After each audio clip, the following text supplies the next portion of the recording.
পেশ সুজিব শফিকুল আলম সুরার বেড়া সুরা, তুই না কইছিলি যে 560টা মডেল মসজিদ বানানোর দরকার কি, সরকারি টাকা খরচ করে দেশে কি মসজিদের অভাব নেই?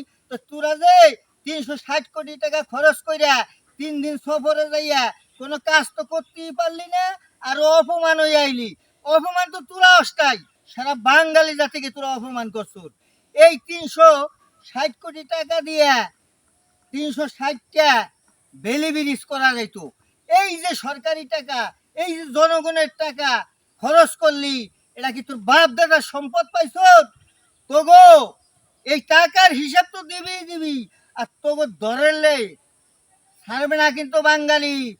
গলার টিবে সব খবর লয়ে নেবে। সুরার বেড়া সুরা মানুষ ছিল নাই। এটা ফরিদপুর ডিস্ট্রিক্ট থেকে আমি ফরিদপুরের বুড়া দাদু বলছি। জয় বাংলা, জয় বঙ্গবন্ধু।